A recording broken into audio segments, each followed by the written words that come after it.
감사합니다. 모든 사람들의 공통된 소망이 있다면 잘 되는 거지요. 행복하게 사는 거고 복 받는 일입니다. 모든 사람이 다 이런 마음을 갖고 있지만 그렇지 못한 사람들 또한 많이 있습니다. 흥하기를 원하지만 망하는 사람들도 있다는 거지요. 이런 것들을 보면서 내가 정말 망하지 않기를 원한다면, 우리 앞에 망한 사람들이 있다면 그들을 보면서 왜 망했을까? 그 이유를 우리가 알아야 그들과 다른 삶을 살게 될 줄로 믿습니다. 왜 많은 사람들이 망할까? 그것은 복받기를 원하는 마음은 있지만 누가 복을 주는가를 모르기 때문에 그렇습니다. 여러분, 사람에게 필요한 복을 주시는 분은 하나님이신 줄로 믿습니다. 하나님은 사람을 만드셨거든요. 그래서 사람이 무엇이 필요한지를 하나님은 잘 아시지요. 그래서 하나님께서 복을 주신다는 사실을 알고 우리가 하나님을 믿어도 바르게 잘 믿을 때 하나님은 그런 사람들에게 복을 주시는 줄로 믿습니다. 여러분, 하나님을 믿어도 바르게 잘 믿는다고 하는 이 말씀에 유의해 보시기 바랍니다. 하나님을 믿어도 아무나 복 받는 것이 아니라는 거예요. 믿어도 잘못 믿는 사람들에게는 하나님께서 복을 주시지 않는다는 거지요. 그 예를 우리는 과거 이스라엘 사람들을 통해서 잘 알 수가 있습니다. 여러분, 이스라엘 사람들은 여러 민족 가운데 하나님께서 택하신 백성이잖아요. 그래서 이스라엘을 선민이라고 하고 선택된 민족, 그리고 하나님께서 선택하셨으니까 거룩한 백성이다. 그래서 성민이라 이렇게 말하지요. 여러분, 이 세상에 하나님께 택함 받은 민족은 이스라엘밖에 없습니다. 하나님께서 특별하게 구별하셨다는 말이죠. 여러분, 그래서 한때는 이스라엘 사람들이 주변 나라가 다 부러울 정도로 영육간에 많은 복을 받았었습니다. 그랬던 이스라엘 나라가 나중에 우리 아는 대로 이방 나라에 망하고 맙니다.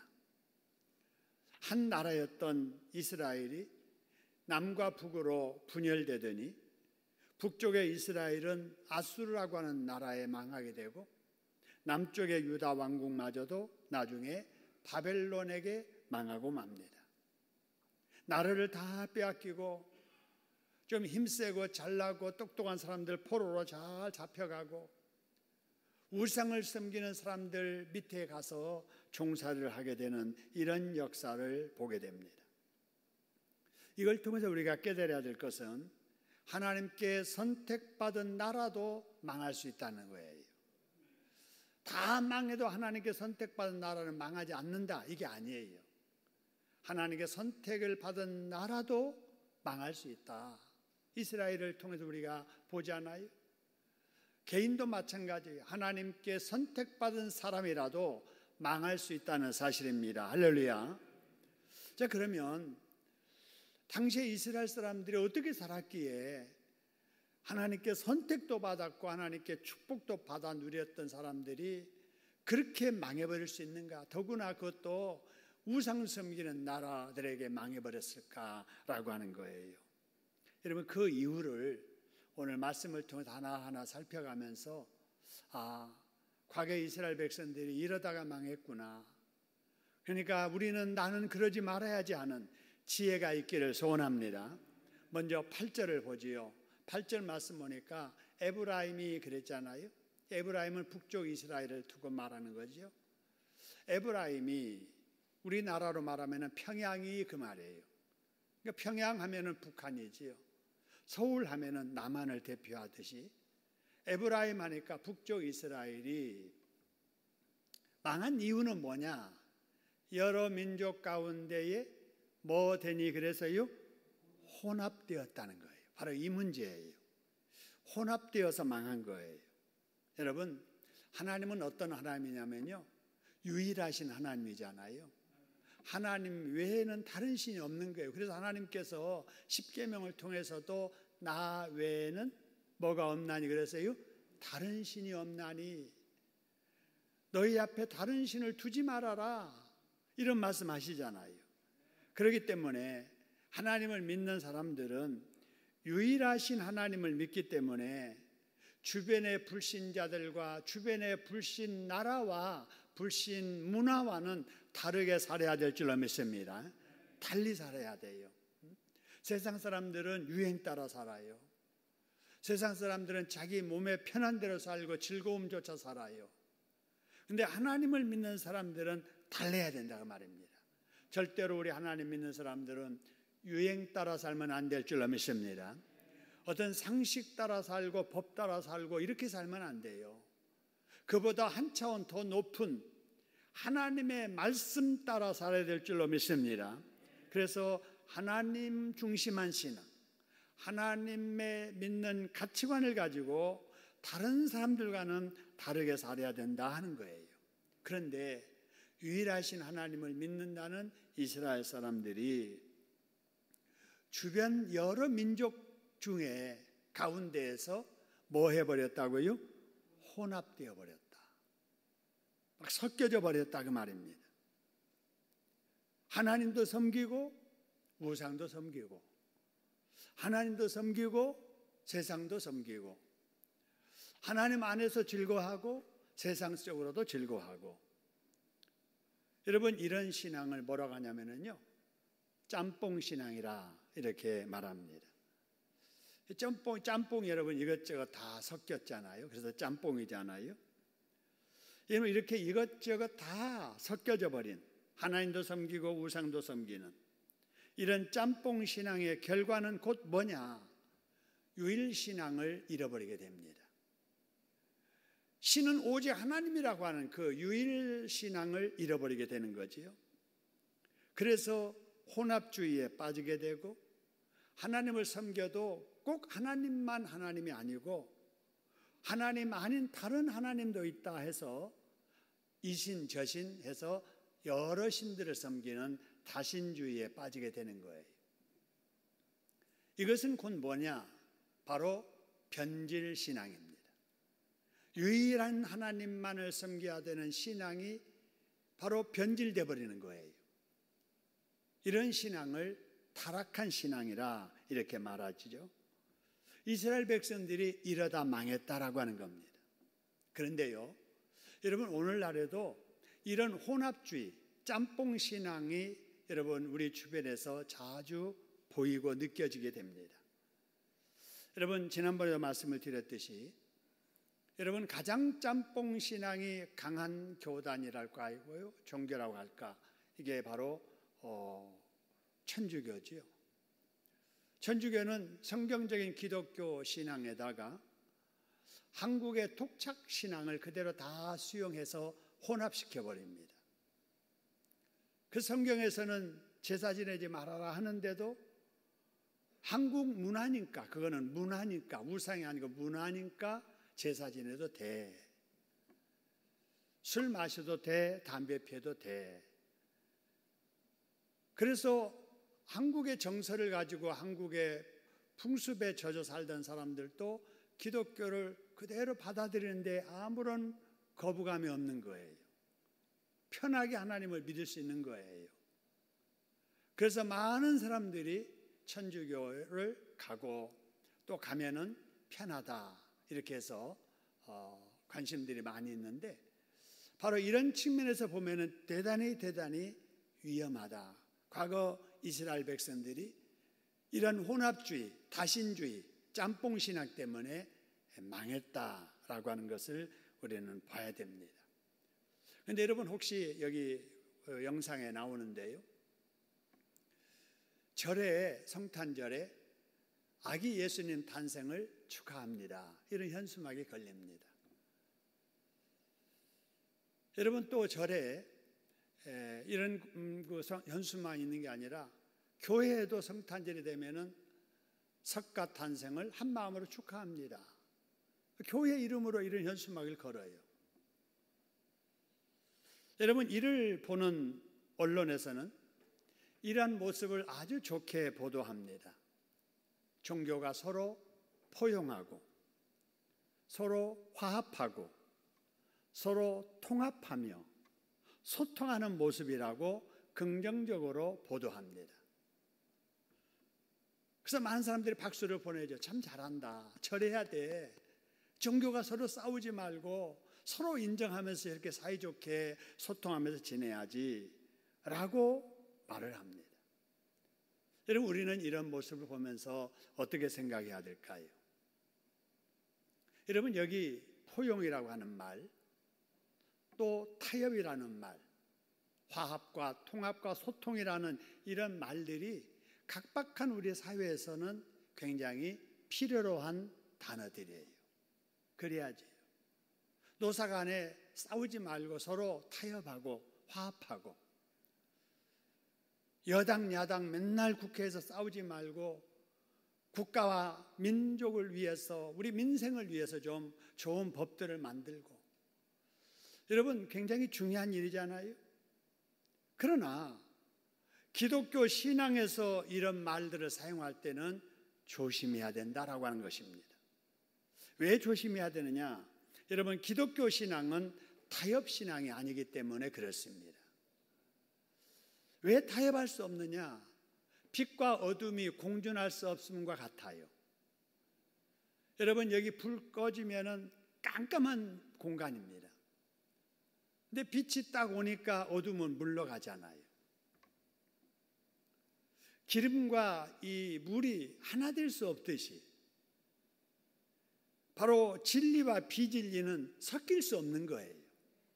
벌써 섞이면 그거는 변질되고 타락되는 거예요. 그렇기 때문에 아무리 좋은 말, 타협, 포용, 화합, 통합, 소통이라고 해도 여러분, 진리가 비진리 속에 들어가서 변질되면서까지 통합하고 또 소통하는 것은 이건 맞지 않는 일이에요. 오히려 비진리가 진리 속에 들어와서 진리를 깨닫고 변화되는 회심의 역사가 일어나야 될 줄로 믿습니다. 이렇게 돼야 되지, 진리가 비진리 속에 들어가서 수용하고 타협하고 뭐 한다고 해서 변질돼 버리면 안 되잖아요. 여러분, 기독교는 절대로 타협신앙이 아니고 진리와 비진리는 섞일 수 없으며 빛과 어둠이 공존할 수 없듯이, 여러분, 우리 진리는 진리를 꼭 지켜야 될 줄로 믿습니다. 진리가 비진리와 타협하기 시작하면은 변질되기 시작하다가 결국은 타락하게 되고 끝은 망한다라는 사실입니다. 자, 그 다음에 여러분, 이런 것을 생각하면서 우리가 꼭 기억해야 될 거 한번 따라 합시다. 음식은 짬뽕이 좋아도 신앙은 짬뽕 신앙이 되면 안 된다. 여러분, 짬뽕 사서 잡수실 때마다 꼭 이거 생각해야 돼요.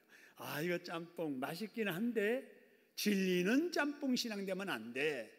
여러분, 그래서 음식은 짬뽕 신앙 좋아해도 여러분, 바로 이 신앙은 짬뽕 신앙이 되지 아니하도록 오직 성경적인 믿음을 끝까지 고수하는 저와 여러분 될 수 있기를 소원합니다. 자, 그 다음에 이스라엘 백성들의 모습 어쩌다가 망했을까? 8절에 이런 말씀이 있습니다. 자, 여러 민족 가운데 혼합되었고, 그 다음에 그는 곧 비유하자면은 뭐와 같았다 그래서요? 뒤집지 않는 전병이로다 그랬어요. 여러분, 뒤집지 않는 전병이 뭔가? 여러분, 전병, 이거는 이 곡식가루를 반죽해서 철판 위에 기름으로 지진 떡을 말하지요. 부침개, 붓구미 뭐 이런 것들을 말합니다. 여러분, 전을 부칠 때 뭘 잘해야 되는 거죠? 전 잘 부치려면 뭘 잘해야 돼요? 뒤집기를 잘해야 돼요. 그죠? 적당한 시간에 싹 뒤집어서 또 뒤에가 노릇노릇해지면 또다시 뒤집고, 그래서 한 두서너 번 뒤집어야 앞뒤가 고루 잘 익어서 맛있지요. 여러분, 그런데 뒤집지 않는 전병이다. 안 뒤집었어요. 여러분, 그러면 어떻게 되겠어요? 밑에는 어떻게 돼요? 새까맣게 타지요. 근데 위에는 어떻게 돼요? 안 익었지요. 이스라엘 백성들의 신앙이 마치 비유한다면 뒤집지 않는 이런 전병과 같았다라고 하는 거예요. 한편으로는 선민임을 자랑해요. 우리는 하나님을 믿는 사람들이야. 우리는 하나님이 택하신 성민이야. 이러면서도 다른 한편으로는 우상을 섬기는 모습. 다시 말하면 겉다르고 속다른 이중적인 모습이었다는 사실입니다. 여러분, 이런 신앙을 가지면 결국은 망하게 됩니다. 나라도 그렇고 개인도 마찬가지예요. 여러분, 오늘날에도 우리 성도들의 삶 속에 교회 오면은 아주 신실하고 거룩하고 뜨거운 믿음을 가진 사람 같은데 교회를 떠난 사회생활, 직장생활, 친구들 속 그리고 자기의 개인적인 삶에 있어서는 전혀 하나님을 믿는 사람답지 않는, 오히려 불신자들보다 삶이 더 무질서한, 진실치 못한 이런 사람들도 있을 수 있겠지요.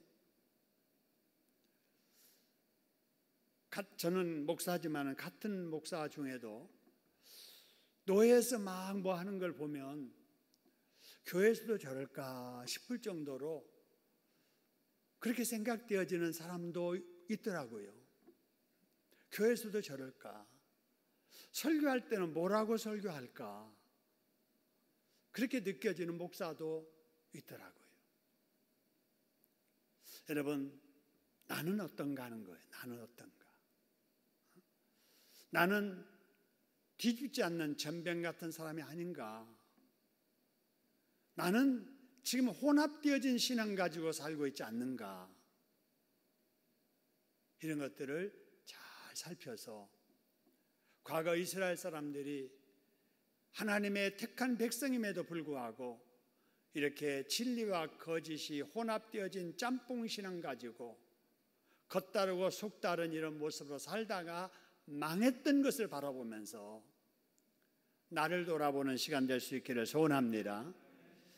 그래서 우리가 교회에서나 우리 사회생활에서나 겸손함과 진실함이 같아야 되겠지요. 그렇죠? 여러분, 우리의 신앙이 타협적인 신앙이 아니라 하나님의 말씀 중심한 신앙으로 살려고 최선을 다해야 되겠지요. 여러분, 이런 다짐이 이 시간 우리 모두에게 있기를 소원합니다. 그래서 우리 예수님께서도 요한계시록 3장 16절에 이런 말씀 하셨잖아요. 라오디게아 교회에 대해서 책망하시면서 하신 말씀인데 우리 같이 한번 읽어볼까요? 같이 읽습니다. 네가 이같이 미지근하여 뜨겁지도 아니하고 차지도 아니하니 내 입에서 너를 토하여 버리리라 하는 거예요. 여러분, 뜨뜻 미지근하다고 할까요? 믿는 건지 안 믿는 건지, 믿음이 있는 건지 믿음이 없는 건지, 이게 분간이 안 될 정도로 이런 신앙생활하면은 안 된다라고 하는 거예요. 여러분, 제가 어렸을 적에 밤에 자다가 아침에 이렇게 일어나서 물을 마시고 싶어서 그 울목에 숭늉 이렇게 떠났던 거 남은 거 있어서 그냥 마시려고 하는데 밤사이에 쉰 거예요. 마셨다가 확 토해내는, 뱉어내는, 여러분 그런 모습하고 똑같아요. 내 입에서 너를 토하여 버리리라. 변질된 음식. 우리 하나님께서는 어떤 신앙 갖기를 원하느냐? 미지근한 신앙이 아니라 뜨거운 신앙, 믿어도 제대로 잘 믿는 신앙을 원하시는 뜻을 여기에 포함된 거예요. 뒤집지 않는 전병처럼 이것도 저것도 아닌 그런 신앙이 아니라, 여러분 이 코로나의 와중에도 무더위 속에서도 주일날까지 와서 찬양하고 기도하고 말씀 듣고 이렇게 사모하는 우리들의 이런 모습을 하나님께서 기뻐하실 줄로 믿습니다. 믿으려면 확실하게 믿으라 라고 하는 거지요. 여러분, 이스라엘 백성들이 하나님을 믿으면서도 망했다고 했는데 왜 그랬을까? 여러분, 9절 말씀 보시죠. 자, 9절 말씀 보니까 이런 말씀이 있습니다. 이방인들이 그의 힘을 삼켰으나 하는 거예요. 그러니까 이방 나라가 이스라엘 나라의 힘을 삼켰다는 거지요. 근데 문제는 그들이 그것을 뭐 했다고요? 알지 못했다는 거예요. 백발이 무성할지라도 뭐 하지 못했다고요? 알지 못했다는 거예요. 여러분, 이거는 알아야 될 것을 지금 알지 못하고 있다는 거잖아요. 이방인들이 그의 힘을 지금 삼켰으면 우리가 지금 삼킴을 당하고 있구나 하는 것을 알아차려야 되잖아요. 그래야 도망가든지 아니면은 이기든지 대항해서 뭐 그럴 거 아니에요. 백발이 무성할지라도 그 말은 죽을 때가 다 됐다는 거예요. 죽을 날이 다 됐다는 거예요. 그래도 천년만년 살 것처럼 욕심만 부르고 자기 고집만 내세우고 그렇게 사는 지혜 없는 이런 사람과 같다는 거예요. 여러분, 그러면은 왜 이스라엘 백성들이 이렇게 알아야 될 것을 알지 못했을까 하는 거예요. 분별력이 지금 없어져 버렸잖아요. 자기가 지금 삼킴을 당하는데도 내가 지금 삼킴 당한다는 것을 모른다는 거예요. 망하는 일이 지금 여기 코앞에 닥쳤는데도 그 위급함을 전혀 모르는 거예요. 왜 몰랐을까? 이거는 영성 마비 현상입니다. 영적으로 죄가 너무나도 이렇게 충만해져 가지고 성령의 역사가 없어지면서 영성이 마비되어 버린 거예요. 분별력이 없어져 버린 거예요. 여러분, 우리 신앙도 똑같습니다.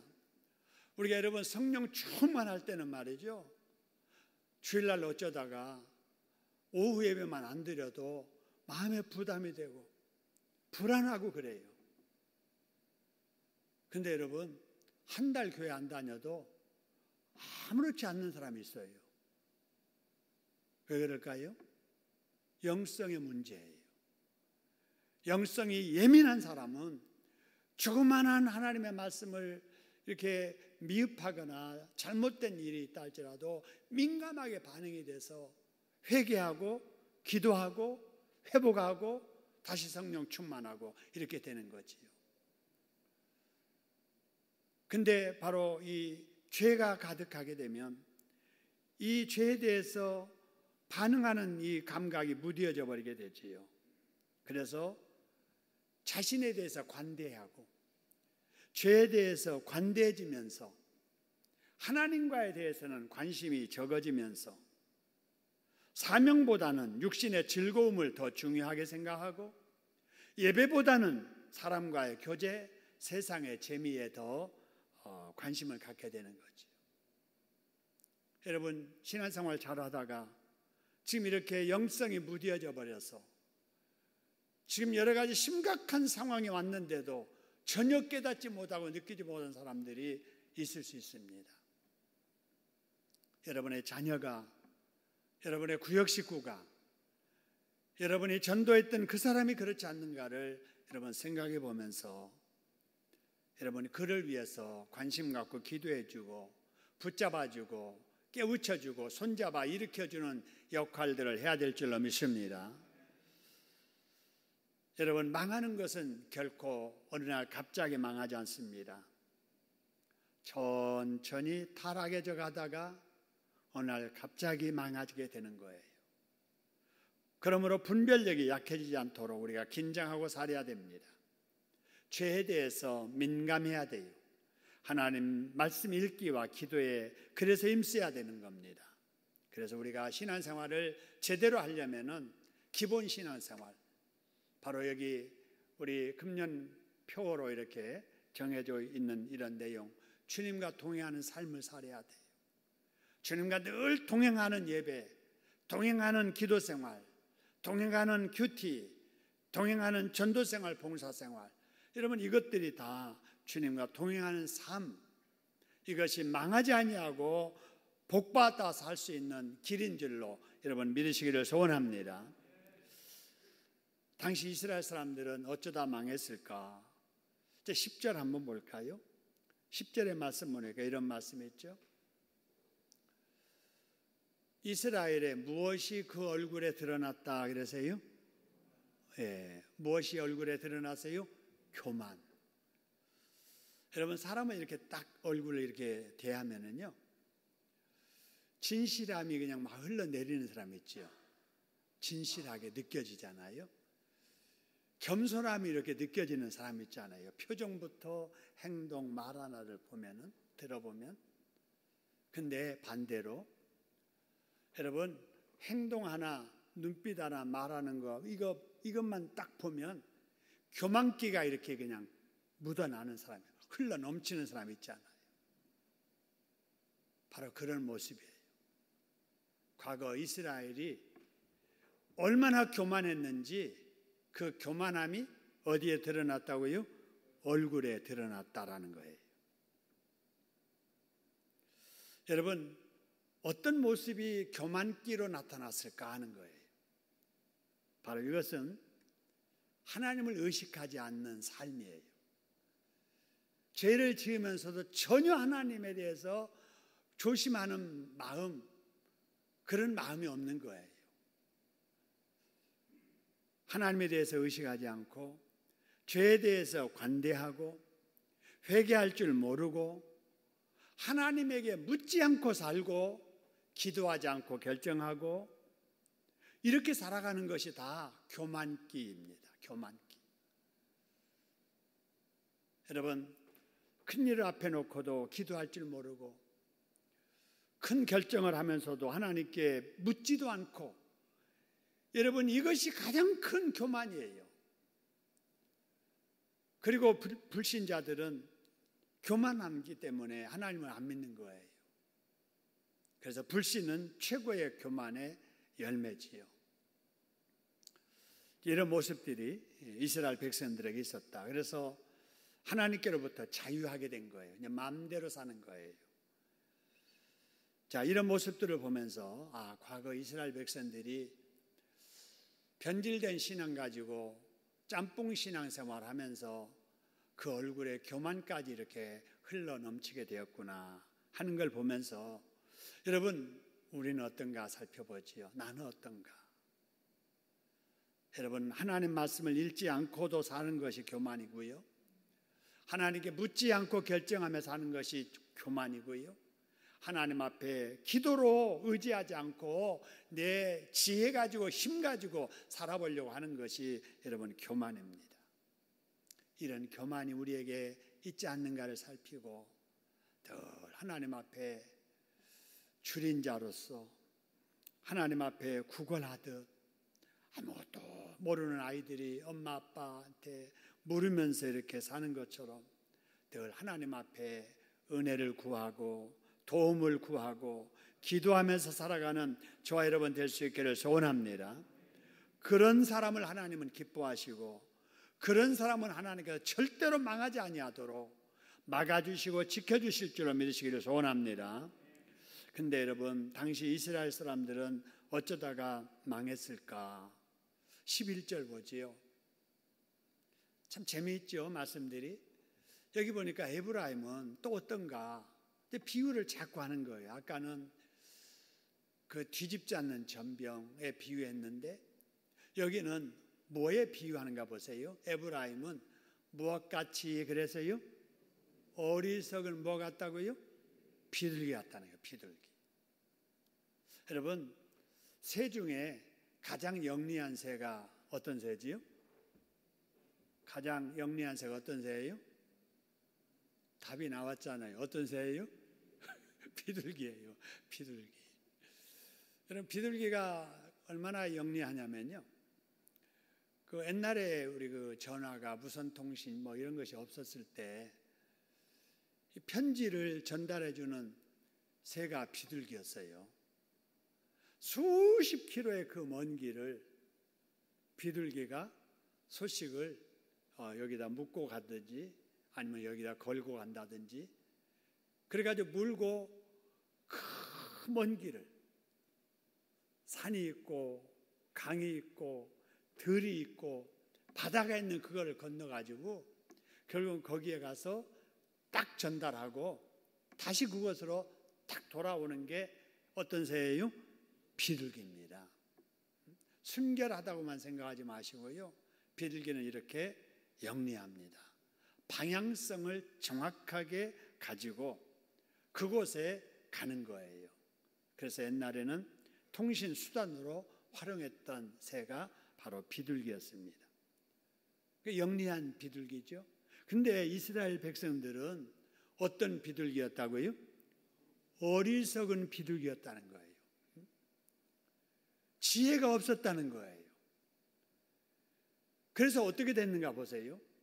어리석은 비둘기 같아서 지혜가 없어서 어디로 향하여 갔다 그랬어요? 애굽으로 향하여 부르짖으며 그 다음에 어디로 갔다고요? 아수르로 갔다는 거예요. 보세요. 아니 애굽으로 가려면 애굽으로 가야 되잖아요. 그런데 애굽으로 가려다가 어디로 갔다고요? 아수르로 갔다라고 하는 거예요. 여러분 이 당시 북쪽 이스라엘은 국제적으로 굉장히 어려운 위치에 있었습니다. 남쪽에서는 애굽이라고 하는 나라가 있었고 또 위쪽으로는 아수르가 있었단 말이에요. 근데 그 나라들이 다 강한 나라예요. 근데 그 틈에서 어느 쪽으로 붙느냐에 따라서 나라의 운명이 좌우되는 이러한 시기예요. 지금 우리나라도 마찬가지입니다. 지금 미국에서는 지금 중국을 이렇게 소외시키기 위해서 지금 계속해서 미국에서 지금 이게 중국을 이렇게 왕따시키는 국제적인 작업을 하고 있습니다. 그래서 군사적으로도 이렇게 지금 이렇게 왕따시키려고 그러고 정치적으로 경제적으로 이 작업을 계속하고 있어요. 그럴 수 있지요. 그런데 그 틈에서 가장 지금 난처한 입장에 처한 나라가 어느 나라예요? 우리나라예요. 우리 중국 바로 옆에 있잖아요. 또 북한이 중국의 지배를 받고 있잖아요. 영향력을 받고 있잖아요. 근데 미국은 또 멀리 있잖아요. 그러니까 먼 나라보다는 지금 실리적으로는 중국과 가까이 지나는 것이 우리에게 유익한 거예요. 근데 미국에서는 일본과 대만과 우리나라 이렇게 연결해서 지정학적으로 이 중국을 포위하고 거기 대만까지 끌어넣고 홍콩까지 어떻게 해가지고 좀 이렇게 하려고 지금 이렇게 계속 하고 있잖아요. 이럴 때 우리 위정자들이 지혜로워야 되겠지요. 이 당시 에브라임처럼 미국으로 붙을까 중국으로 붙을까, 미국으로 붙으려다가 중국 붙는다든지 중국으로 붙으려다가 미국 붙는다든지 그렇게 되면은 안 되는 거지요. 그래서 완충 역할을 잘 하면서 참 외교적인 어떤 지혜가 정말 필요한 때라고 이렇게 생각이 됩니다. 지금 이 당시에 이스라엘이 그랬다는 거지요. 그래서 마음으로는 지금 애굽을 의지하고 싶은데 정치적인 액션, 행동은 아수르로 이렇게 했던 것이지요. 그러자 이런 상황을 알아채린 애굽이 나서서 북이스라엘을 적극적으로 돕겠다고 합니다. 그러니까 이제 이스라엘이 마음이 이렇게 변해가지고 다시 이제 애굽으로 이제 붙게 되지요. 그러니까 아수르가 또 가만히 있겠어요? 이 안 되겠다. 그래가지고 북쪽 이스라엘을 덮쳐서 결국 그 북쪽 이스라엘을 망하게 만들지요. 여러분 여기서 우리가 꼭 기억해야 될 것은 정말 이스라엘이 방향을 어디로 잡고 가야 되느냐라고 하는 거예요. 비둘기로 친다면은 에브라임은 지금 어디를 향하여 날아가야 되느냐 하는 거예요. 그런데 이 당시에 에브라임은 다 틀렸어요. 애굽도 아니에요. 아수르도 아니잖아요.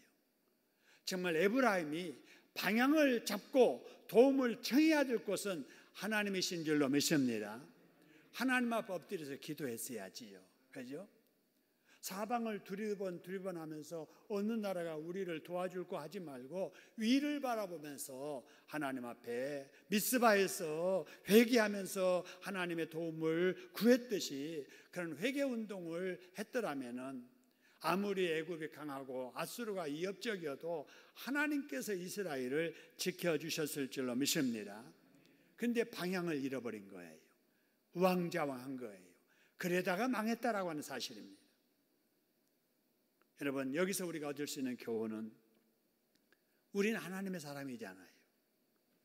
과거에 이스라엘과 같은 입장에 있잖아요. 하나님의 사람들은 어떤 환경에서도 하나님만을 바라보고 살아야 될 줄로 믿습니다. 하나님만을 바라보고 의지하며 기도해야 될 줄로 믿습니다.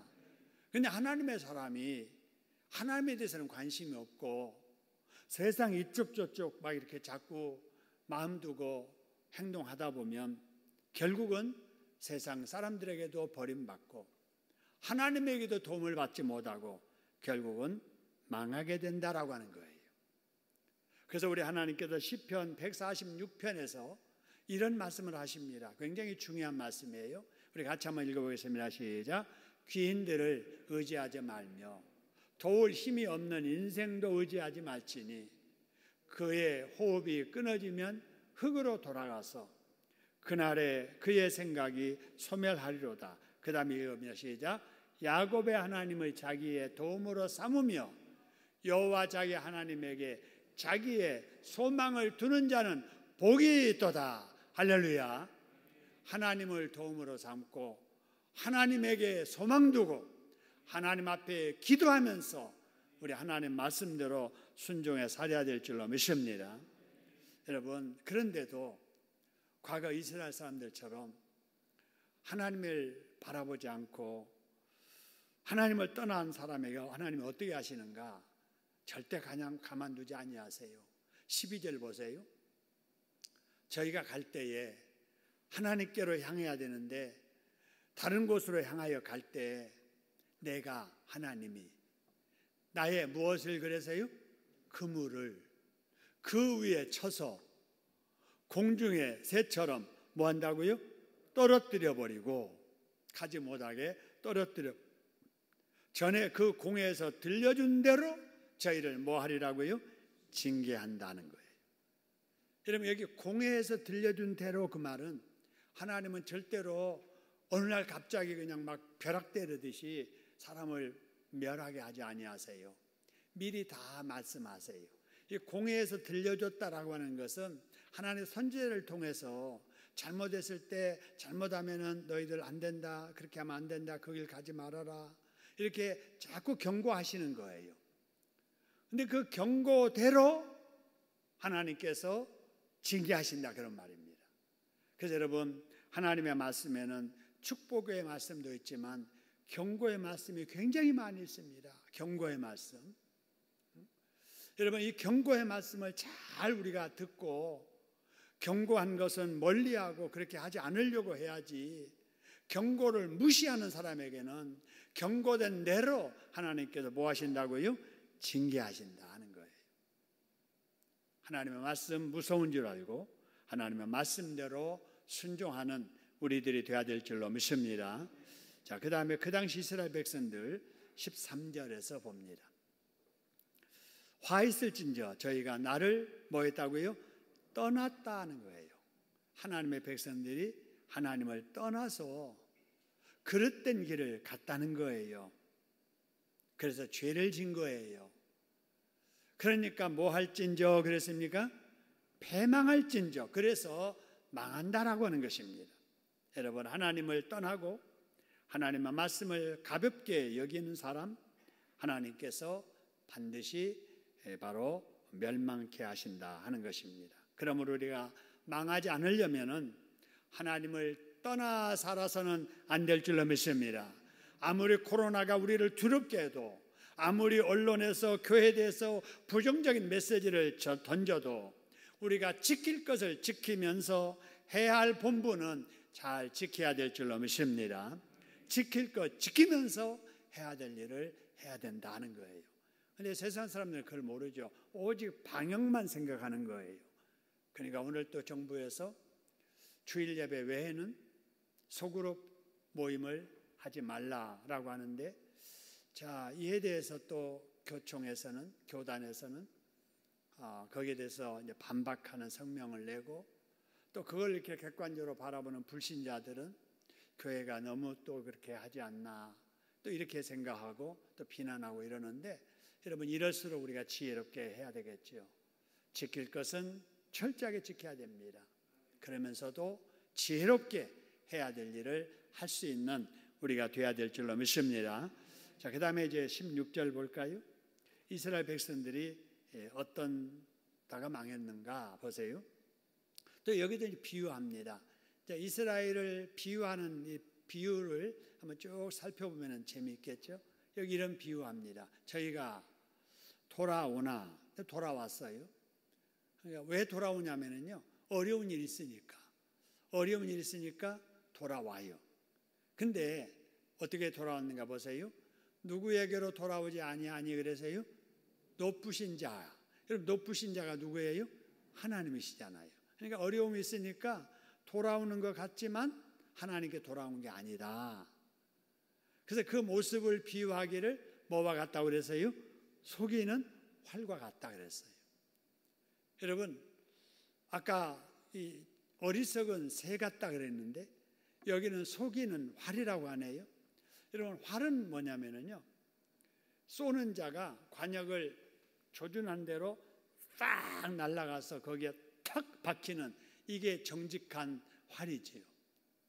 근데 속이는 활이라고 하는 거는요, 겨누기는 저쪽을 겨눴는데 엉뚱한 대로 싹 가는 것이 바로 이 속이는 활이잖아요. 그러니까 이스라엘 백성들이 하나님 하나님 하면서 도와주세요 하면서 돌아오는 것처럼 하지만 결국은 진심으로 하나님 앞에 돌아왔다는 거예요? 그렇지 않았다는 거예요? 그렇지 않았다는 거예요. 그래서 급하면 하나님 찾는 거예요. 자기를 위해서 하나님을 급할 때만 이용하는 거예요. 그것을 여기에서 속이는 활이라고 이렇게 말하는 겁니다. 여러분 오늘날 사람들 중에도 그런 사람 많이 있지요. 평소에는 기도 안 해요. 급하면은 기도합니다. 며칠씩 와서 기도합니다. 바짝 열심 냅니다. 근데 자기가 생각할 때 이쯤이면 됐다 싶으면은 또 교회도 안 나오고 기도 생활도 안 하고, 또 급한 일 생기면 아이고 하나님하고 엎드려서 기도하고, 하나님을 자기 이익을 위해서 이용하는 거예요. 하나님은 절대로 그런 사람에게 속아 이용당하지 않으시지요. 여러분 우리가 그래서 기도를 해도 잘 될 때, 편안할 때 더 잘해야 될 줄로 믿습니다. 그런 사람에게는 혹시 어려운 일 생겨서 기도하지 못할 상황이 돼서 기도 못할지라도 하나님은 그 진심 아셔서 하나님께서 다 지켜주시고 해결해 주실 줄로 믿습니다. 그런데 그렇지 아니하고 그냥 어려우니까 하나님을 이용하려는 그런 얄팍한 모습으로 하나님 앞에 구걸하는, 또 기도하는 사람 절대 하나님께서 속지 아니하신다 하는 겁니다. 자, 그런 모습을 14절에서는 이렇게 말합니다. 보세요. 14절에서 부르지 아니하였으며, 나를 부르는데 무엇으로 나를 부르지 아니하였으며 그러세요? 성심으로, 그 말이에요. 성심으로. 여러분 하나님께서는 우리에게 뭘 원하시느냐? 성심으로 하나님께 돌아와서 부르짖어 기도하기를 원하십니다. 할렐루야. 그래서 우리가 하나님 앞에 진실한 모습으로 신앙생활을 해야 됩니다. 그 다음에 이스라엘 백성이 망한 이후 15절만 보고 마무리할게요. 15절 보니까 이런 말씀이 있죠. 내가, 그래서 하나님께서 저희 발을, 이스라엘 발을 연습시켜서 뭐하게 했다고요? 강건하겠다 그랬어요. 그러면 이스라엘 백성들이 팔을 강한 힘을 가지고 능력 있게 무엇을 잘 할 수 있어요. 강건하게 됐어요. 누구 은혜예요? 하나님의 은혜잖아요. 보죠. 하나님께서 팔을 연습시켜서 강건하게 했잖아요. 그러니까 이스라엘 백성들이 지금 강하게 된 것은 하나님의 은혜예요. 그러면 그 강한 능력을 가지고 하나님을 위해서 일해야 되잖아요. 근데 보세요. 저희는 내게 대하여 뭘 꾀하는도다 그래서요? 악을 꾀하는도다. 복 주었더니 복 받은 모습 가지고 하나님을 배신하는 거예요. 하나님은 다 아세요. 저놈들 봐라. 내가 선택해가지고 거룩한 백성 삼아 다른 민족과 다르게 특별히 복 주었더니 이제 오히려 복 받았다고 그 복 받은 모습으로 나를 배신하고 이렇게 하나님을 떠나? 이렇게 하나님께서 말씀하시잖아요. 여러분 이런 걸 보면서 나는 어떤가? 나는 어떤가? 여러분 우리가 가지고 있는 그 어떤 것, 건강한 몸이든 어떤 능력이든 재주든 기술이든 사업이든 어떤 물질이든 무엇이든지든 여러분 하나님께서 우리에게 그렇게 해주신 줄로 믿습니다. 하나님은 은혜잖아요. 그러면 내 힘으로 내 가진 것으로 내 기술로 여러분 하나님을 기쁘게 해드려야 될 줄로 믿습니다. 그럴 때 하나님께서 기뻐하시고 내가 작게 축복했더니 넘치게 하나님 앞에 충성하는구나 생각하시면 그 사람에게 복을 더해 주실 줄로 믿습니다. 그래서 우리는 나의 나됨이 누구의 은혜라고요? 하나님의 은혜다. 나의 나됨이 하나님의 은혜이심을 꼭 기억하면서 하시기를 소원합니다. 여러분 그래서 우리는 하나님께서 원하시는 일을 이루는 도구가 되어야 될 줄로 믿습니다. 3번부터는 우리 읽으면서 다짐하지요. 3번 있습니다. 시작. 하나님께서 쓰시기에 합당한 일꾼이 되어야겠다. 4번이요. 하나님의 뜻을 이루어드리는 사람이 되어야 되겠다. 5번이요. 속이는 화살이 아니라 정확하게 날아가는 화살이 되어야겠다. 6번이요. 하나님의 붙들려 쓰임받는 일꾼이 되어야 되겠다. 여러분 그래서 우리 다 잘 되기를 원하잖아요. 영육간에 잘 돼서 망하지 아니하고 흥하게 되는 복받아 행복하게 살면서 하나님을 더 기쁘게 드리는 저와 여러분 될 수 있기를 소원합니다. 다 같이 한번 주신 말씀 생각하면서 다짐하는 기도 드리겠습니다.